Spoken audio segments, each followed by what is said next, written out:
Should I reapply my lipstick? Just a little bit, not too much. This is not like the prom. Yeah. Yes. Hey everyone, it's Julia. Welcome back to my channel. Today I am doing part 3 of my 3-part series on how to share your testimony. In the first video, I shared my testimony, and then in the second, I started talking about how to share your testimony. I went over the 3 basic parts and kind of how to begin telling that story of your faith journey. If you want to watch those 2 videos before you watch this one, I will have them linked down below. If you want to start here though, that is fine as well. In this video, I'm going to be going over a variety of tips that are going to help you with everything we talked about in video 2. Alright, let's get started. So my first tip is to share what is relatable. And this really comes back to the #1 rule of all communication. The pillar of like any communicating is to know your audience and to cater to your audience. So this is particularly important if you're going to be ministering to people or talking to people or befriending people that are not like you. So if they're a different age or they live in a different country. Why does it do this? I hate this lens. Focus! Thank you. That was like being a wizard. And I know what you're thinking, well, I only have one testimony. I can't just like make things up that are gonna relate to like younger people or older people or people of different cultures.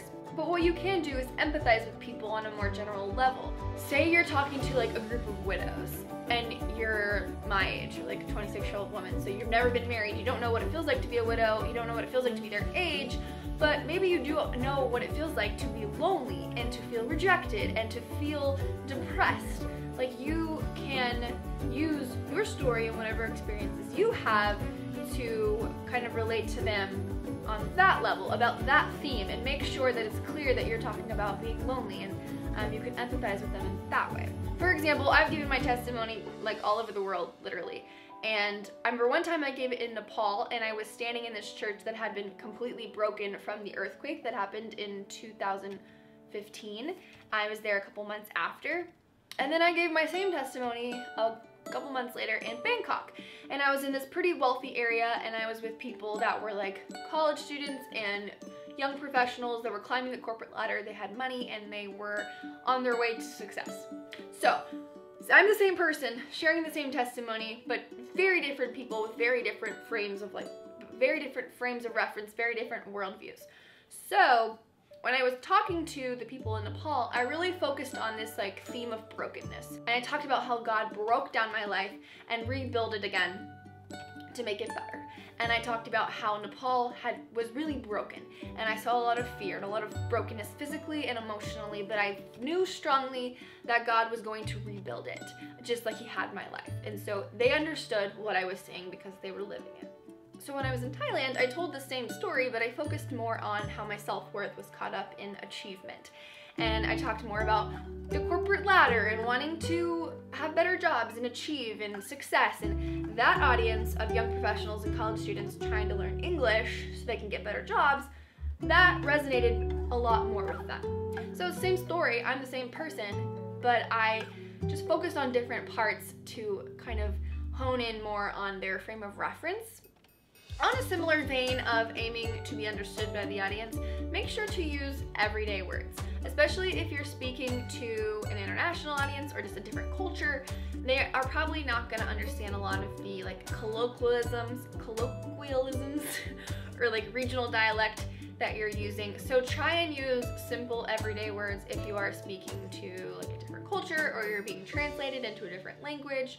And if you're talking to someone who does speak the same language as you, which most of you probably will be, but they're not a Christian, just keep in mind, like, you might have this whole, like, Christian vocabulary that you didn't realize you had, where you're like, I just want to love on you, and like, I feel convicted about this. There's probably a lot of things you say as a Christian that you've picked up from, like, Christian culture, or pastors, or whatever, and people who aren't Christians might not know what you're saying.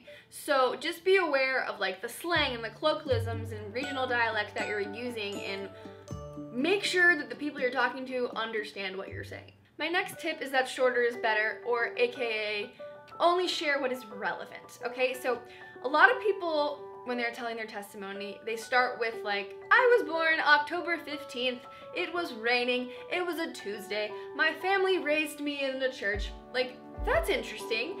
And if you're sharing your testimony with like your friends or maybe your church group, or you're trying to be closer with other Christians, it might be relevant and necessary to tell them about your entire life, in which case you're just telling them the story of your life. And that's good. There's a time and a place for that. But if you're trying to share the gospel with someone, or you're on a stage or something, you don't have a lot of time, you don't need to tell parts of your life that are not relevant. I didn't talk about my childhood at all. Like, there were a lot of things I could have talked about. I didn't tell you that I grew up in a Catholic church.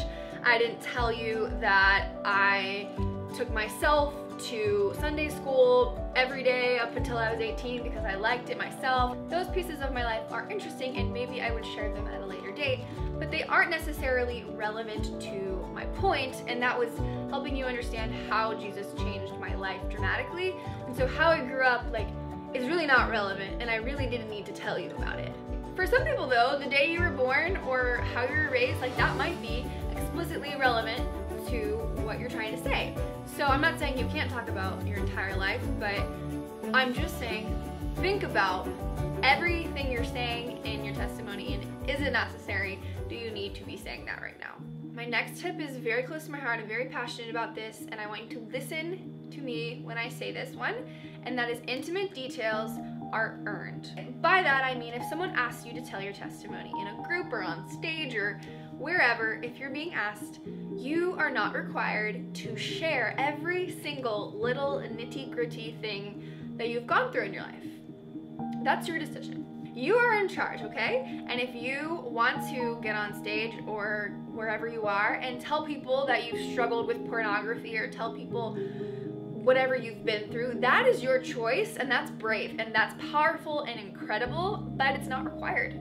It is not required. You can share the intimate details with your life, with the people, at the right time when you feel like those people have earned it. And if that's something you want to do, then you do it. With that said though, as I said before, vulnerability breeds intimacy. So I hope that you will find at least some people in your life that you do want to share everything that you've been through with, and you do want to share all of the hard times, because that is going to bring you closer to your friends, your community, your Christian community. So I hope that if there are really hard things that you've walked through with the Lord, that you don't feel like you have to keep that to yourself, and that you can share that with somebody.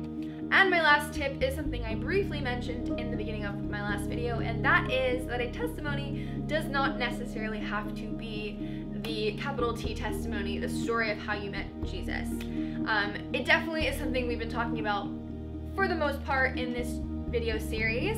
It's what I shared in my video, but a testimony by nature can be any story of the Lord's goodness. Any story that you've experienced in your life or kind of around your life about how the Lord has moved and worked, and that's a testimony. So if you find yourself, if someone says, hey, can you share a testimony? You don't necessarily have to share the story of how you found your faith. You can get up there and tell a quick story about this morning or yesterday or just anything. Like, there are so many ways that God has moved in our lives other than like the big way that he pursued our hearts, I hope. I mean, most likely, like, you encounter God working in your life every day. So you probably have lots and lots and lots of incredible testimonies to share. Those are all my tips. Overall, I just hope that you will be a collector of memories. I hope that you will continue to look back and see all the incredible things that the Lord has done and store those up and remember, because not only is it going to increase the faith of the people around you, but it's going to increase your own faith. If we're constantly remembering what the Lord has done and we're sharing it with others, it's so powerful. I think storytelling is one of the most incredible tools that the Lord has given us, and if we simply just practice the discipline of remembering and reflecting, we can be so powerful and effective in helping increase other people's faiths and our own. So that is my video, and that is the end of this 3-part series on how to share your testimony. If you guys have any questions at all, you can comment them down below. You can feel free to send me a direct message if you don't want to comment it down below. If you're going to do that though, I'd recommend doing it on Instagram. I probably won't see it on YouTube. Thank you so much for watching this video. Please give it a thumbs up if you enjoyed it, and I will see you in the next video very soon. Bye!